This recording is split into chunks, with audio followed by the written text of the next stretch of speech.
Buenos días a todos los asistentes y a las personas del área asistencial del departamento de Cundinamarca que en este momento están conectados vía Facebook Live y nos están viendo en los demás hospitales de la red. Agradecemos a la Gobernación de Cundinamarca por este espacio que hemos creado en conjunto para capacitar y formar en su programa de formación virtual a todas las personas de la región. Damos la bienvenida a José Julián López, químico farmacéutico, quien va a hacer la presentación de su charla magistral de hoy, Uso Seguro de Medicamentos. Muy buenos días a todos los que están presentes y a los que nos están viendo a través del sistema de Internet. Pues agradecemos la participación y esperamos dar unas bases conceptuales a manera integral de lo que son los medicamentos y que nos va a permitir hacer un uso seguro de ellos. Yo en el Hospital de la Samaritana llevo aproximadamente 20 años ininterrumpidos y junto con los estudiantes de farmacia estamos haciendo diferentes actividades y muchos de los ejemplos, y no todos, que vamos a mencionar durante la charla están basados en esos hallazgos que hacemos a diario durante las rotaciones de los estudiantes de farmacia. Bien, en primer lugar, siempre es necesario manifestar conflicto de intereses porque es un tema que siempre que se habla de medicamentos hay muchos intereses comerciales en juego, entonces es importante decir que yo no represento interés algún de tipo comercial con laboratorio, ni tampoco pretendo abogar por la calidad de algún medicamento o alguna marca comercial en particular. Y finalmente, dentro de este conflicto de interés siempre me gusta manifestar algo relacionado con los medicamentos porque digamos que hace ya algunos años, de los años 20, 30 para adelante, el medicamento se convirtió en el centro de la terapéutica y hemos olvidado otras actividades, otras cosas que son importantes a la hora de atender a un paciente. En cuanto a la agenda que vamos a manejar, la pueden ver en la pantalla y vamos a estar resaltando cada uno de los términos que estamos desarrollando. En primer lugar, y algo que parece muy elemental y podría sonar como escuelero, es preguntar qué es un medicamento. Nosotros hemos hecho el ejercicio, sobre todo con pacientes y con otros profesionales de la salud, y nos hemos encontrado algunas cosas pues que son interesantes y que nos han permitido reflexionar y precisamente incluir este tema acá dentro de esta charla, porque pues si uno no sabe qué es un medicamento, ahí es donde comienzan todos los problemas. Pues en primer lugar decir que la legislación colombiana, en el decreto 677 del 95, que es del Ministerio de Salud, pues establece qué es un medicamento. Y acá traigo, literalmente, me disculpan lo abigarrada que está la diapositiva, pero pues es necesario porque pues la transcripción es literal. Yo quiero resaltar de aquí tres cosas. Primero, que el medicamento está compuesto por un principio activo y unos auxiliares de formulación. Y segundo, que se presenta en una forma farmacéutica. ¿Sí? La forma farmacéutica la vamos a definir después y voy a mencionar algunas de las cosas que hallamos nosotros en las prescripciones que se presentan en el hospital. Y otra cosa bien importante, que creo que pues a todos nos sirve, es que los envases, las etiquetas y los empaques son parte integral del medicamento. O sea, nosotros como químicos farmacéuticos, cuando trabajamos en un laboratorio farmacéutico, tenemos que hacer control de calidad de los envases, de las etiquetas y del material de envase secundario o empaque que llamamos acá. Porque pues ellos van a servir para garantizar la estabilidad del medicamento. Entonces ya sabemos qué es un medicamento. Luego vamos a ver algunos términos que son muy importantes para la profesión médica y para todos nosotros como profesionales de la salud, dado que nosotros vamos a evaluar la utilidad de un medicamento de acuerdo a los resultados terapéuticos para lo cual se utilice. Entonces hay tres términos que se manejan y a veces son indistintamente utilizados y por eso llegamos a conclusiones erróneas.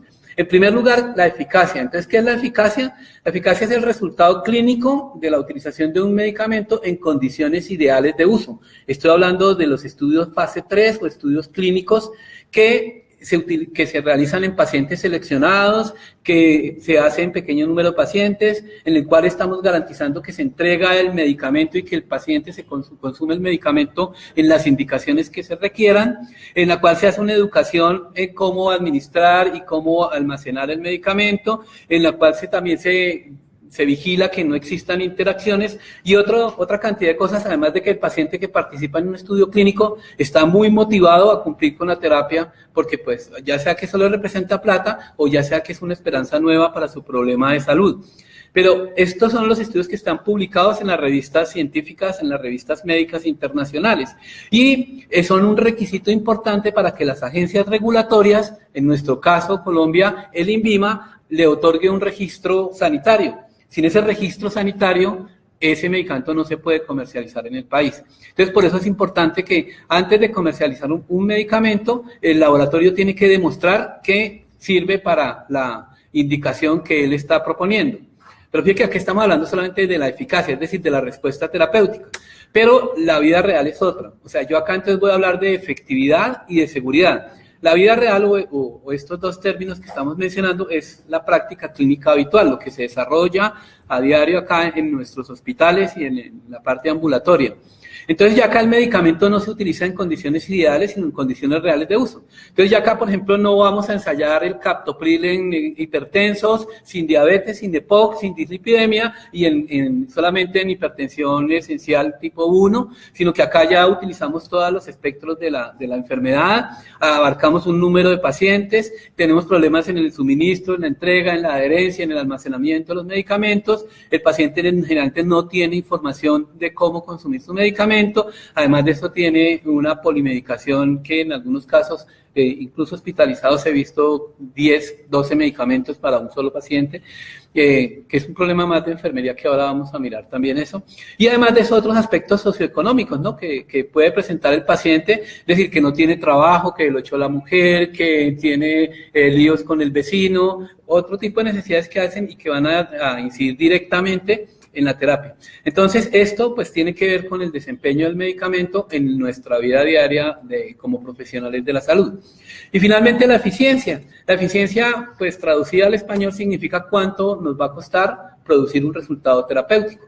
Y ese tema, que es puramente económico, le va a interesar solamente pues a los sistemas de salud. Entonces, mire cómo estamos hablando de tres cosas diferentes con tres intereses diferentes, como es a la agencia regulatoria, a los profesionales de la salud y al Ministerio de Salud. Y pues tenemos que ver ese ámbito integral, o sea, el problema con el pensamiento científico de aquel que nació desde Descartes y Newton es que hemos tendido a separar las cosas, a aislarlas, y entonces nosotros nos centramos en esta parte de efectividad y seguridad y estamos olvidando las dos anteriores, y es lo que aparentemente no tiene relación, pero ahora voy a mirar cómo esto se relaciona con el uso seguro de los medicamentos.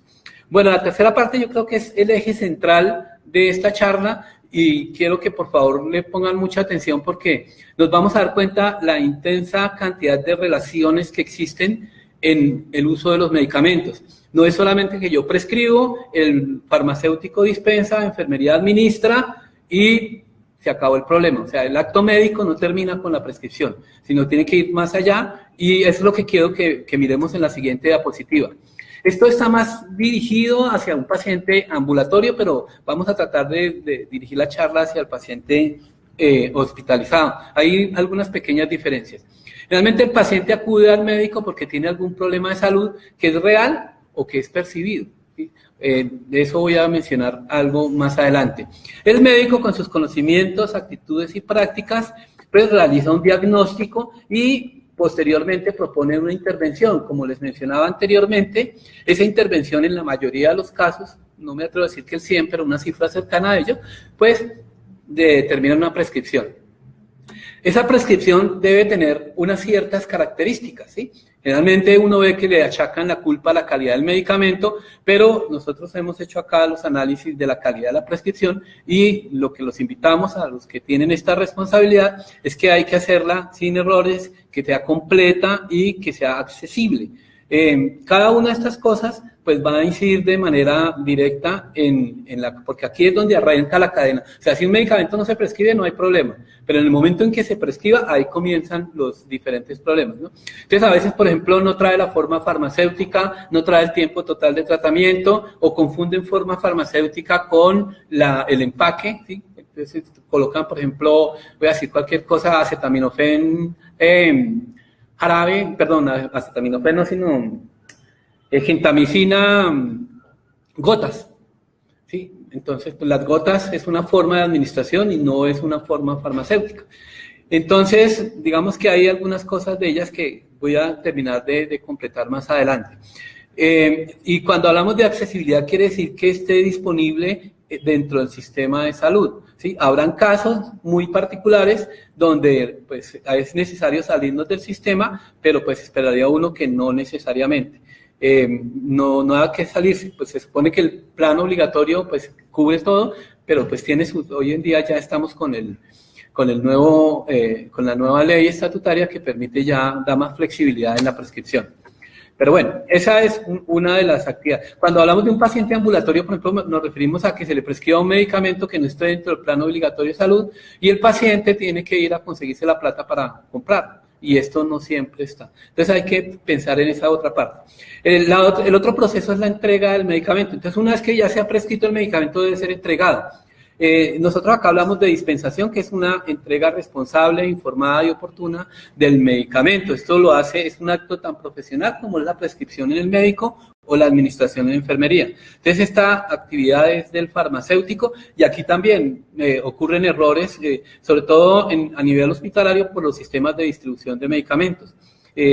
Hace como 20 y pico de años, cuando llegamos acá por primera vez, empezamos a trabajar con eso, se logró montar un sistema de distribución. El sistema de distribución tiene como finalidad precisamente disminuir esos errores tanto en la prescripción como en la dispensación, pero después de cierto tiempo no se ha logrado establecer, porque el pilar fundamental, el eje sobre el cual se monta un sistema de distribución es la prescripción, y esperaría uno entonces que la prescripción fuera realizada en ciertos horarios para programar la entrega y todo. Esto no se ha logrado a pesar de muchos esfuerzos y esperamos que algún día se pueda realizar porque, insisto nuevamente, muchos de los problemas de dispensación están relacionados con el sistema de distribución.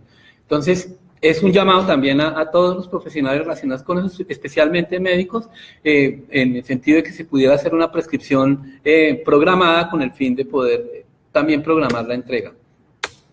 Luego viene la parte del uso del medicamento.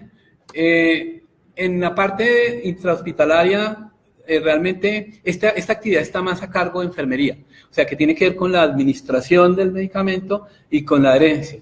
Y pues, como es realizada por un profesional, digamos, los problemas que se ven a este nivel no son tantos como los que se ven a nivel ambulatorio, cuando el paciente mismo es el que tiene que administrarse el medicamento. Pero, digamos, acá hemos encontrado cosas interesantes que van a repercutir sobre esto. Por eso les decía yo, o sea, no podemos mirar solamente una parte, sino toda la integralidad. Entonces, hemos visto casos de una señora que ingresa acá por un coma hiperosmolar cetoacidótico y la señora tiene su insulina. Sabemos que esto es una complicación aguda de la diabetes mellitus. Acá llegan, la tratan, se estabiliza, dura 8, 15 días hospitalizada y una vez que está estable la volvemos a enviar a la casa con su insulina y acá se le dan las instrucciones de cómo administrarla, se entrena en esto y al mes, 2 meses la volvemos a ver por acá con una complicación similar. ¿Cuál es el problema? Que la señora vive en una vereda donde no hay luz, donde el esposo tiene Parkinson, no vive con nadie más, ella no es capaz de autoadministrarse y pues volvemos a tenerla y así hay muchos reingresos. Un niño que llega acá no, pero en otros hospitales donde he estado, con neumonía adquirida en comunidad, se hace el tratamiento y al mes vuelve el niño otra vez con neumonía adquirida en comunidad. Entonces, los medicamentos ayudan, pero no van a reemplazar las medidas que tienen que ver con salud pública. Entonces, en esta parte de aquí de administración, principalmente lo que hemos visto son digamos, la parte de adecuación de medicamentos que, en teoría, pues el hospital todavía no tiene ¿cómo se llama eso? La habilitación para realizar algunas adecuaciones de formas farmacéuticas y entonces, pues, se tienen que hacer en el piso, por ejemplo, que se prescriban tantos miligramos de un frasco vial, entonces de ahí toca sacar una parte y la otra, pues, ¿qué hacemos con el excedente que se tiene? O a veces, por ejemplo, dice hay que disminuir en un 30% la dosis de una tableta y pues es complicado hacer esta cosa, pues, sobre todo si la tableta no está ranurada, y aún así esté ranurada, pues realmente la ranura no me da el 20%, me da el 50% de reducción. Entonces, a veces que hay que hacer esas adecuaciones y pues es también un llamado de atención hacia verificar esto, porque pues no siempre se pueden hacer este tipo de adecuaciones. Y lo que les comentaba acá en el caso de la adherencia es que un paciente tiene 10 medicamentos, si no son más. Entonces yo preguntaba al personal de enfermería cómo hacen para eso. O sea, recuerden que ellos arrancan, creo que el horario es de 8 a las 8 de las que... Bueno, creo que son horas para la administración, ¿sí? Tiene a cargo 20 pacientes y tiene 2 pacientes con 10 medicamentos. Entonces, recuerde que el acto profesional de administración de medicamentos no es abra la boca y tómese el agua y ya tiene su tableta. O sea, esto requiere, estas rondas las hacemos con los estudiantes de farmacia y preguntamos y miramos y es complicado. O sea, ya le digo, si yo me pongo a hacer ese ejercicio con cada uno de los pacientes, dándole 10 medicamentos, no terminaría de medicar en 2 horas los pacientes que tiene a su cargo, ¿sí? Y eso es muy frecuente en o sea, empiezan a las 8 y el último paciente está recibiendo el medicamento a las 10 y pues ya hay un problema de adherencia al tratamiento, lo que pues altera los intervalos de dosificación. Algo también que se ve son la utilización de las soluciones de gran volumen para diluir medicamentos. A veces no se tiene en cuenta ni el pH ni la osmolaridad de estas soluciones y esto origina flebitis o incompatibilidades, aunque no es muy frecuente, pero sí hubo una época en que se veía. Sabemos, por ejemplo, que los aminoglucósidos como amicacina y los betalactámicos como ceftriaxona o meropenem, cefepime, etcétera, presentan sinergismo in vivo y se prescriben de esa manera para lograr un efecto antibiótico pues mucho más eficaz. Pero cuando se hace eso en la misma bolsa, hay una incompatibilidad físico-química que anula el efecto de la dosis. Entonces, si se prescriben y se van a prescribir simultáneamente, pero si se administran al tiempo, pues van a causar una neutralización química de esos 2 antibióticos y hace que el tratamiento fracase, ¿no? Entonces, es algo de ese tipo que estamos viendo, ya sea de flebitis por utilización, por ejemplo, el Ringel lactato, la destroza tienen pH ácido, mientras que la solución salina tiene un pH neutro. Y entonces, pues eso hace que sucedan, ya sea incompatibilidad, ya sea inestabilidad. Por ejemplo, los betalactámicos en general los betalactámicos, penicilinas, cefalosporinas y carbapenems, por su modelo farmacocinético, se prefiere que se administren en infusión continua. Entonces, hemos visto en algunos casos, por ejemplo, meropenem, se da 1 gramo cada 8 horas y digamos que si lo va a administrar en infusión continua serían 3 gramos en 500 cc de destroza y pásenlo en 24 horas. Eso sería lo ideal porque el modelo farmacocinético lo dice. El problema es que el meropenem es estable solamente 2 horas en solución. Entonces no se podría hacer ese tipo de prescripción. Y así pues uno encuentra ese tipo de problemas que se van presentando y que no se van a ver en el momento, que tal vez ese es el lío. A veces sí, por ejemplo, llegan y mezclan y dicen, uy, mire, se puso amarillito, se puso blanco o se formó un precipitado y bueno, no hay problema. Porque pues digamos no se utilizaría, sí hay problema, pero no se utilizaría. Sería lo que llamamos en seguridad del paciente un incidente, ¿no? O un pseudoincidente que no alcanzó a llegar al paciente. Pero hay casos donde visiblemente no se ve o no se tiene en cuenta y el efecto no se manifiesta inmediatamente y entonces pasa desapercibido y después es cuando el paciente dice, no, hay que subirlo a linezolid o a vancomicina porque el tratamiento no le funcionó. Y el problema no era el tratamiento, estaba bien prescrito, sino fue un problema de administración. Y finalmente, una vez que el fármaco ya llega al organismo, entonces viene esta parte harta que también se ha pasado por alto en nuestra formación. Creo que nos hace falta a todos los profesionales de la salud una profundización en los aspectos farmacológicos de los medicamentos. Generalmente uno pues simplemente, el paciente tiene hipotiroidismo, levotiroxina, el paciente tiene neumonía, entonces ampicilina, el paciente tal, pero es solamente eso, o sea, es una relación muy, muy superficial y no entramos hacia estos 3 aspectos que son muy importantes, muy, muy importantes. Los aspectos biofarmacéuticos tienen que ver con los fenómenos físico-químicos que ocurren entre el sitio de administración de donde se coloca el medicamento y el fármaco. Entonces, por ejemplo, vemos casos como, a ver, se me ocurre en este momento la administración de espironolactona con omeprazol.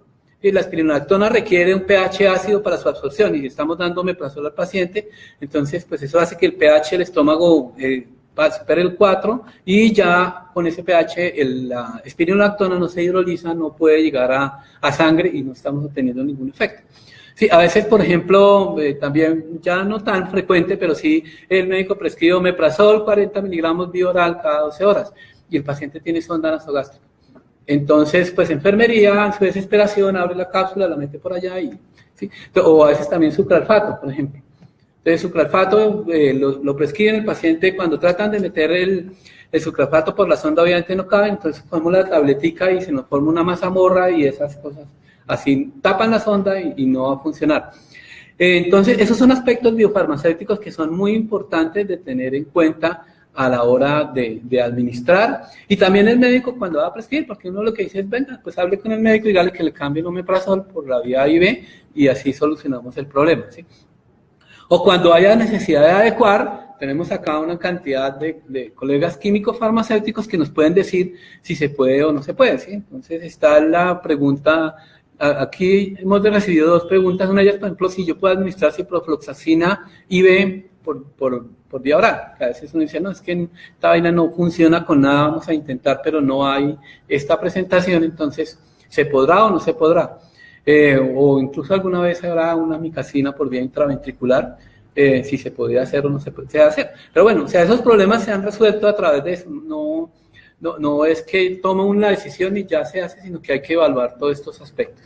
Entonces, la biofarmacéutica tiene que ver con la forma farmacéutica y la vía de administración, de lo cual hablaremos más adelante. Los aspectos farmacocinéticos son algo que acá pasan absoluta y perfectamente desapercibidos. Los aspectos farmacocinéticos son situaciones patológicas o fisiológicas que modifican la farmacocinética. Entonces, por ejemplo, uno de los parámetros farmacocinéticos más importantes es el volumen de distribución. Estoy seguro que buena parte de ustedes no sabe qué es el volumen de distribución, ¿sí? Resulta que, por ejemplo, un paciente con edema, con desnutrición, con deshidratación, con diarrea, con obesidad, una gestante, todos ellos tienen problemas en el volumen de distribución de los fármacos y, sin embargo, se prescribe siempre la misma dosis. Siempre, independientemente de si el paciente tiene, si está hematizado, si está con desnutrición proteico-calórica, cual disminuye las proteínas plasmáticas y esto hace que la fracción libre del fármaco aumente. Un paciente que esté haciendo retención de líquidos o que esté deshidratado, etcétera, eso habla, o así como yo gordito, pues también tiene mayor cantidad de tejido graso. Y hay fármacos, por ejemplo, los anestésicos, el anestesiólogo conoce muy bien este aspecto, pero en otros casos donde el fármaco es muy liposoluble, pues obviamente en un paciente obeso pues va a tener menor volumen de distribución y requerirá más dosis, pero no está relacionado con el peso corporal, sino más bien con la cantidad de grasa que tiene.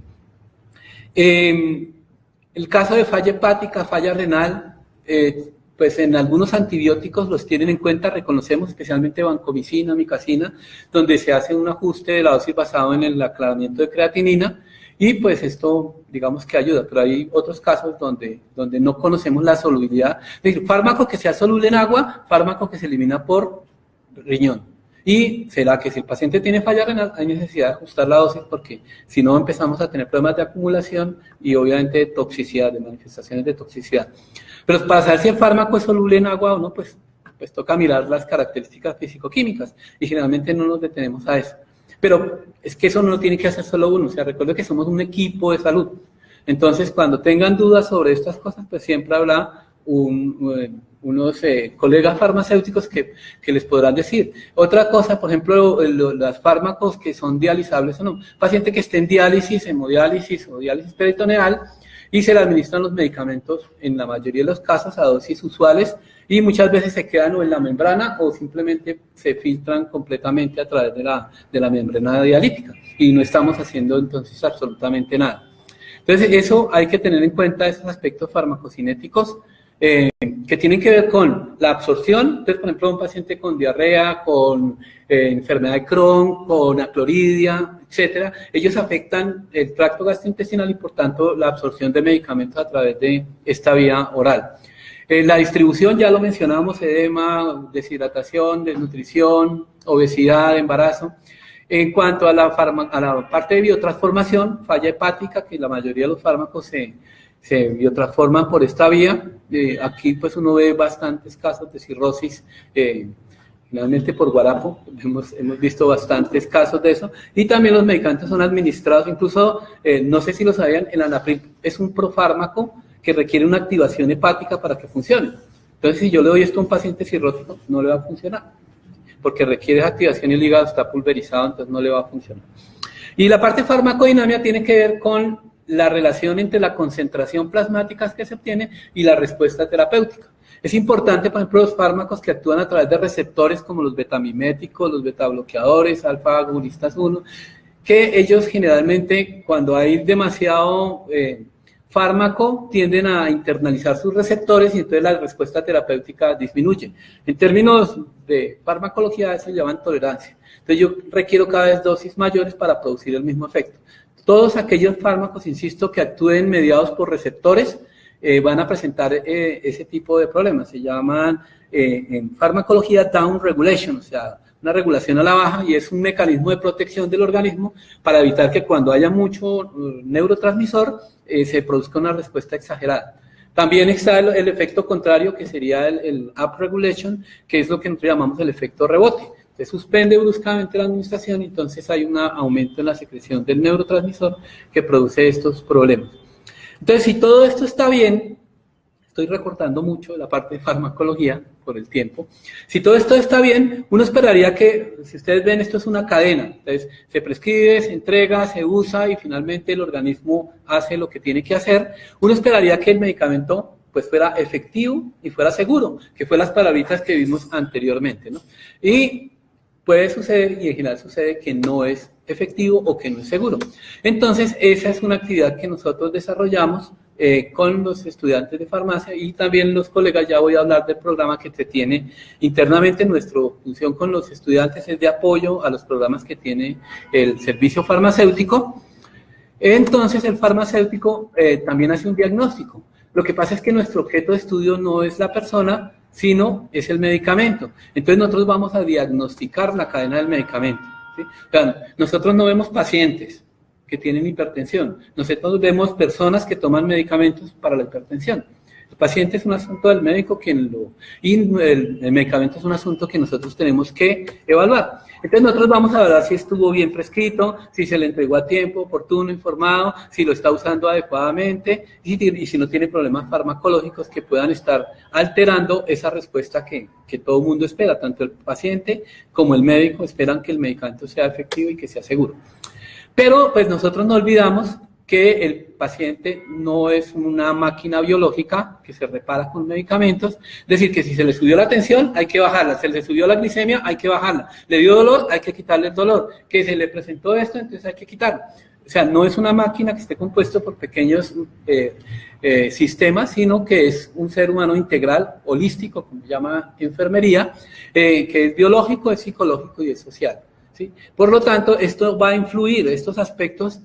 O sea, no solamente lo biológico influye, sino también lo psicológico y lo social influye en este aspecto, tanto de la prescripción, ¿sí?, como en la entrega, como en el uso, como en la parte farmacológica. Es decir, todo eso está integrado. No podemos separar al hombre de lo biológico, de lo social, de lo cultural, porque pues somos integrales. Y eso, cuando uno hace el análisis de esto, hay que tenerlo en cuenta. Hemos visto casos de niñas a las cuales se tiene un síndrome de ovarios poliquísticos, se le prescriben un anticonceptivo y ellos no lo consumen porque son cristianos, evangélicos o de alguna religión que le prohíbe el uso de anticonceptivos. Y eso no lo tenemos en cuenta, ¿sí? Y así sucesivamente. A veces, por ejemplo, nos sucede mucho a nosotros como farmacéuticos que él estaba tomando esta marca del medicamento y era una tabletica redonda, amarilla, ranurada, y entonces este mes ya tenemos una que es cuadrada, no es ranurada y es roja, y entonces nosotros le decimos, sí, mire que es el mismo medicamento, no se preocupe que eso... Y ellos dicen, no, usted me cree bobo, eso no es lo mismo, porque la otra era redondita, amarilla, ranurada, y esta es diferente, entonces no es lo mismo. Y pues, para nosotros como farmacéuticos sí es lo mismo, ¿sí? Porque es captopril, 50 miligramos, tableta, y tiene todos los registros del INVIMA y todo, pero para el paciente no es lo mismo, ¿vale? Esos son aspectos culturales que nosotros no tenemos en cuenta. La vez pasada también nos ocurrió con una señora que consumía incluso dentro del hospital, traía un agua un jarabe de aloe vera, creo que era, y pues lo estaba consumiendo acá junto con los medicamentos, y eso causa interacciones importantes con los medicamentos, pero pues nadie lo ha tenido en cuenta. Nosotros nos dimos cuenta en la ronda por pura casualidad, porque tampoco lo habíamos preguntado. Cuando digo nadie, nos incluimos todos, ¿no? Entonces, con base en esos hallazgos que tenemos nosotros del diagnóstico, también proponemos intervenciones, no en este caso medicamentos. Sería absurdo que nosotros estuviéramos prescribiendo, o sea, no solamente por lo legal, sino porque el objetivo no es llenar de medicamentos al paciente, sino por el contrario. La tendencia hoy en día se llama de prescripción, o sea, tratar de eliminar muchos medicamentos que el paciente consume. Y esa intervención pues se puede hacer sobre el sistema de salud, diciendo, por ejemplo, si hay necesidad de poner tutelas, si de pronto este medicamento no se consigue acá y nos toca traerlo de tal otro lado, etc. Se hace intervención sobre el médico, por ejemplo, informando interacciones, contraindicaciones. Hay algunos, bueno, realmente muchos medicamentos que se utilizan en indicaciones que no están aprobados por la agencia regulatoria y el médico no lo conoce, porque pues es lógico, y eso entendemos, que el médico no coge y entra a la base de datos del INVIMA y mira a ver si lo que va a prescribir está autorizado o no por el INVIMA. O sea, nunca terminaría de prescribir, ¿no? Entonces, digamos que ese tipo de esto, en enfermería, en los casos que habíamos comentado sobre interacciones, incompatibilidades, flebitis, etcétera, cambios de vía, todo esto pues podemos hacerlo. Y sobre el paciente también, entonces estamos hablando con ellos, sobre todo conociendo cuáles son sus percepciones, sus expectativas con el medicamento, y para sobre eso elaborar un plan de alta para cuando se vaya a su casita del medicamento. Pareciera que todo terminaría ahí, y fíjense aquí la cantidad que ustedes pueden ver en la diapositiva de relaciones que hay, pero todo eso no se acaba ahí, ¿vale? O sea, tenemos que ir a la raíz del problema, y entonces acá arrancamos con la industria farmacéutica, ¿sí? La industria farmacéutica es la segunda más rentable a nivel mundial, y tiene un poder económico que ni siquiera Trump pudo con ellos, ¿sí? Ellos no pudieron negociar precios que son unos de los más altos que hay en el mundo de medicamentos, y él trató de negociar y ni siquiera pudieron con ellos. Ellos eligen, ponen, quitan presidentes, ministros, etcétera. Entonces acá en este caso, pues digamos que ellos influyen, y hay suficientes estudios, que hay posibilidad de otra charla, pero tengo suficiente evidencia de cómo esto puede influir. De hecho, hace poco salió un decreto, una resolución, algún acto legislativo, donde se informa que los laboratorios se obliga a los laboratorios a informar cuáles son las prebendas que está ofreciendo a los médicos para evitar precisamente este tipo de influencia sobre la prescripción. También influye sobre el paciente. Ustedes verán la publicidad en medios masivos de comunicación en el cual se habla de que este medicamento ya ni siquiera tienen que ir donde el médico, ¿sí? Simplemente si le pica acá, si le rasca acá, si le duele allá, usted puede utilizar este u otro medicamento. Entonces, candidiasis, que esperaríamos que no fuera candidiasis, o sea, en la publicidad de televisión se asume que todas las candidiasis todas las vaginosis son por Candida albicans, y olvidan Giardia, olvidan Gardnerella y otro tipo de etiología. Hasta un cáncer de cuello puede producir un flujo vaginal, una leucorrea que se puede confundir con eso, pero eso no les importa a nadie. Entonces simplemente ellos están influyendo sobre las personas. A eso lo llamamos nosotros la medicalización de la vida, es decir, convertir los problemas diarios en enfermedades, ¿sí? Entonces ahí el síndrome de piernas inquietas, el colon irritable, la disfunción eréctil, y así una cantidad de cosas. Se me olvidó el otro que iba a mencionar, la fibromialgia, etcétera, lo cual pues se le ha dado se le ha querido dar ese tinte de biológico, de enfermedad, pero que realmente pues son problemas que existen. Yo no voy a decir que no exista el colon como las manifestaciones que presenta la persona, pero que no son problemas biológicos, sino tienen una raíz más de tipo cultural o social. O sea, la idea acá es que la gente consuma medicamentos, ¿vale? O sea, es consumir, ya no basta con que se consuman carros, celulares, etcétera, sino también se tienen que consumir medicamentos. Y sobre el farmacéutico, pues desde el momento en que nosotros asumimos ya la parte del Comité de Farmacia y Terapéutica, el CTC, y se toman decisiones para la compra de medicamentos, pues también somos blanco de la industria farmacéutica. Entonces, hay que tener en cuenta este tipo de influencias que van a influir necesariamente en toda la cadena del medicamento. El INVIMA intenta controlar, digo intenta porque Entonces ellos establecen cuáles son, si este medicamento es de venta libre o no. Por ejemplo, omeprazol de 20 miligramos es con prescripción médica y el de 10 miligramos es de venta libre. Ibuprofeno de 400, venta con fórmula, el de 200 es venta libre. Eso es lo que hace el INVIMA, entre otras cosas, ¿no? Establecer la condición de venta, decir cuáles medicamentos se pueden comercializar, etcétera, etcétera. Y también la industria farmacéutica va a influir sobre el sistema general de seguridad social en salud. Esto es, estamos hablando del plano obligatorio de salud y los medicamentos que va a reconocer el Estado dentro del sistema de salud. Y el sistema de salud obviamente influye sobre el médico, estableciendo qué medicamentos se pueden prescribir y cuáles no.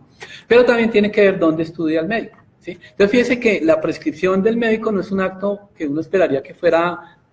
no porque yo quiero, porque a mí me gusta, sino que hay muchas influencias y va a pesar más una que otra a la hora de elaborar una prescripción. Entonces, digamos que este panorama es el que nos indica dónde están los potenciales problemas que hay con los medicamentos y a dónde tenemos que ir a buscar la raíz de los problemas que se pueden presentar durante el medicamento. Bien, esto ya lo va a pasar rápidamente porque es muy académico, pero que es importante que lo tengamos en cuenta. Es decir, una forma farmacéutica no es que a mí me guste que la pepita sea así, ni que yo lo quiero en solución o lo quiero en ungüento o en un supositorio, sino que ahí tiene su finalidad. Una forma farmacéutica permite proteger el fármaco y no solamente lo protege de la contaminación microbiológica, sino también de la luz, de la humedad, etc. También le permite que el paciente lo pueda tomar sin ningún inconveniente, o al menos sin rechazarlo, que sería, por ejemplo, el metronidazol. Si no tuviera esa laquita que protege la parte externa, eso sabe asqueroso y uno se vomitaría con la primera tableta de eso. También facilita la administración, entonces ahí las tabletas, las grajeas, perdón, y las cápsulas tienen una superficie lisa que permite el desplazamiento, o sea, que la persona pueda deglutirlo de una mejor manera. Estabilizamos el fármaco, ustedes no pueden ver una aspirina en solución porque eso se hidroliza inmediatamente. Entonces, por eso toca presentarla siempre en forma de sólida. Y también regular la velocidad de absorción. Esto es particularmente importante para las formas farmacéuticas de liberación modificada, de las cuales voy a hablarles un poquito más adelante, que es importante tener en cuenta esa parte. Esto, más que leer la definición, esto está en el decreto, en el mismo decreto que define que es un medicamento. La idea de esta diapositiva es decirles, vean, los excipientes son tan importantes que merecen un capítulo especial en la legislación colombiana. O sea, esto está definido por la ley, no es que a mí se me dio por echarle azúcar o harina o lactosa, sino que hay unas condiciones técnicas, tecnológicas que requieren un control de calidad y una estabilidad para ser utilizadas, y eso está establecido en la legislación colombiana y en general de todas las agencias regulatorias del mundo, no solamente acá. ¿Cómo se clasifican las formas farmacéuticas? También aquí queremos llamar la atención en esta primera parte porque hay formas farmacéuticas que son estériles y otras que no son estériles. Esterilidad significa ausencia total de microorganismos, total. Lograr eso implica una cantidad de desarrollos tecnológicos y de costo, y por eso son tan costosas. Entonces nosotros tenemos una solución oftálmica estéril, ¿cierto? Y se cayó el goterito y el paciente coge, lo limpia así con la mano y lo vuelve a tapar, ¿sí? Después de haber hecho tantas cosas para esterilizarlo. O sea, realmente los ambientes estériles de la industria farmacéutica son muchísimo más estériles que un quirófano.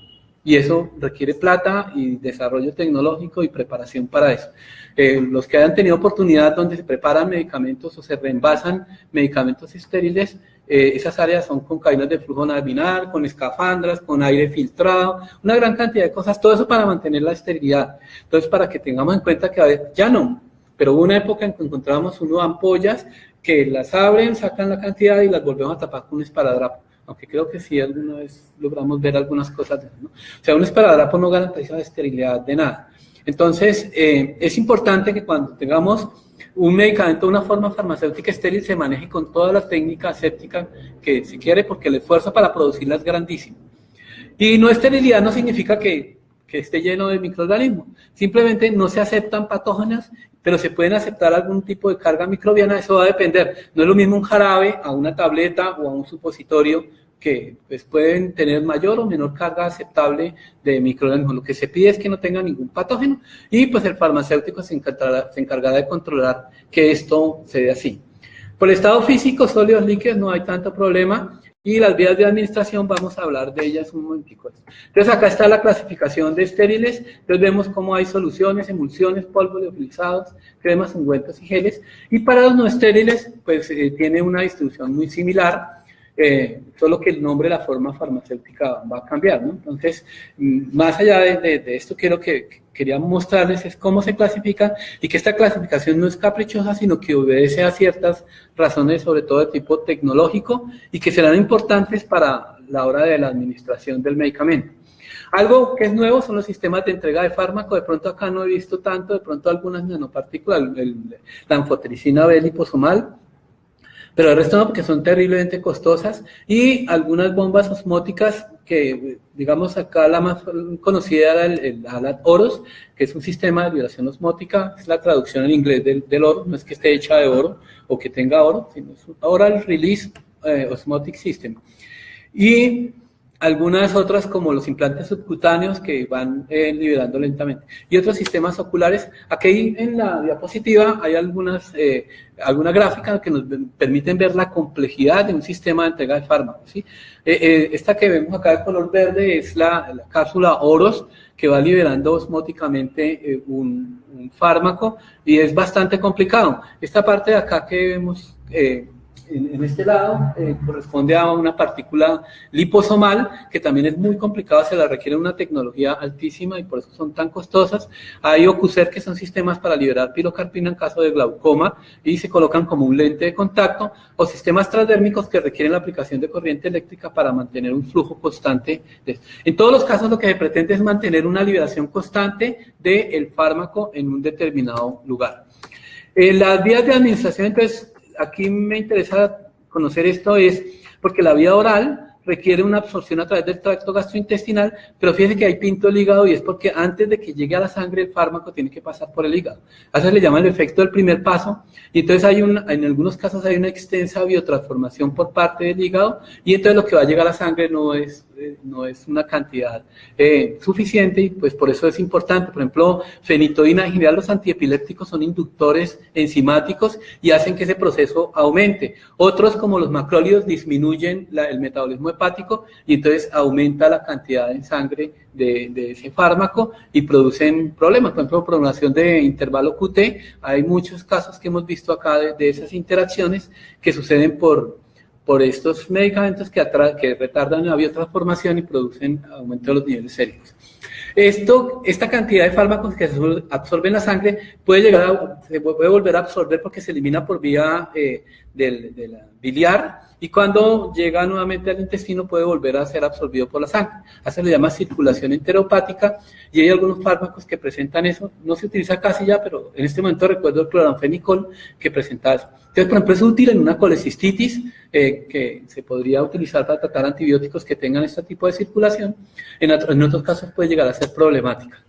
La IV no requiere absorción si nos lo mandamos directamente a la sangre, y estas otras vías como intramuscular, sublingual, intrarraquídea, vía aérea, vía rectal, requieren un tejido para su absorción.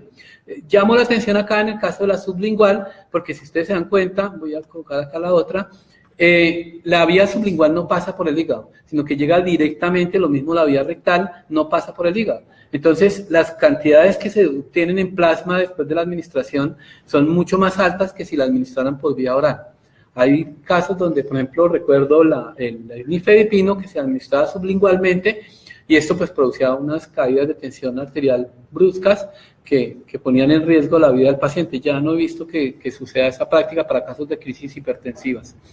Y lo mismo, de pronto, administrar medicamentos que están por vía oral, se administran por vía rectal, esto hace que se obtengan niveles más altos, ¿no?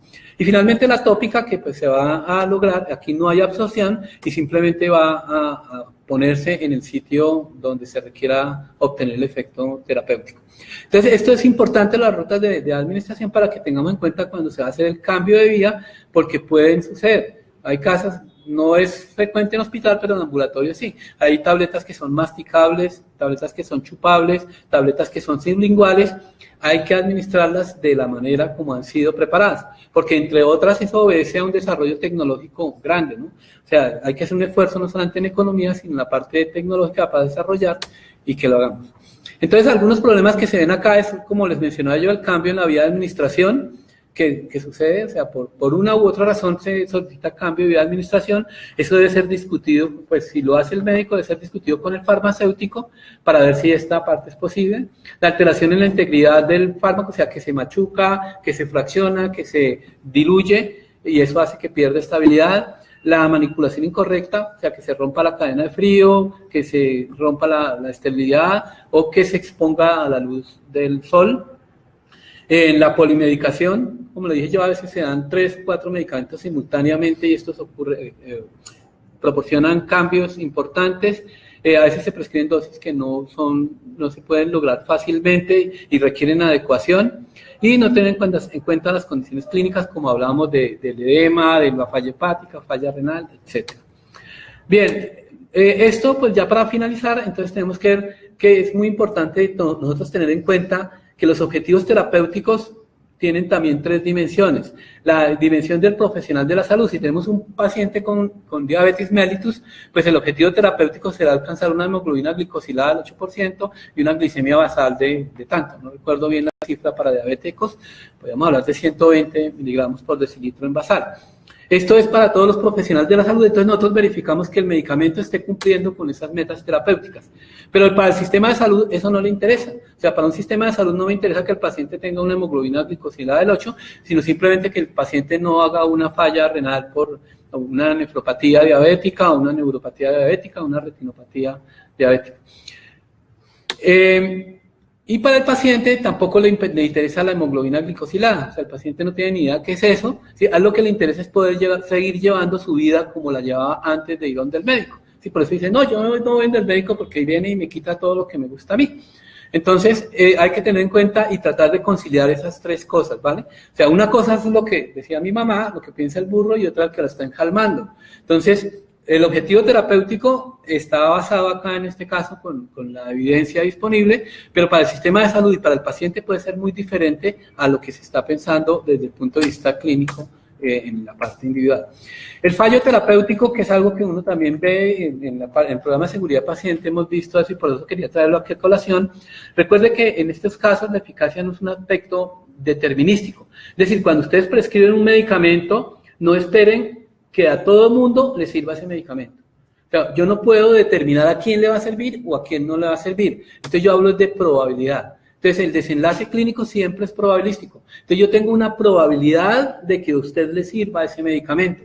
Esa probabilidad la tengo yo de los experimentos clínicos controlados, cuando hablamos de eficacia. Entonces, ustedes en los estudios que ven publicados dicen, este fármaco tiene una eficacia del tanto por ciento en la consecución del objetivo terapéutico.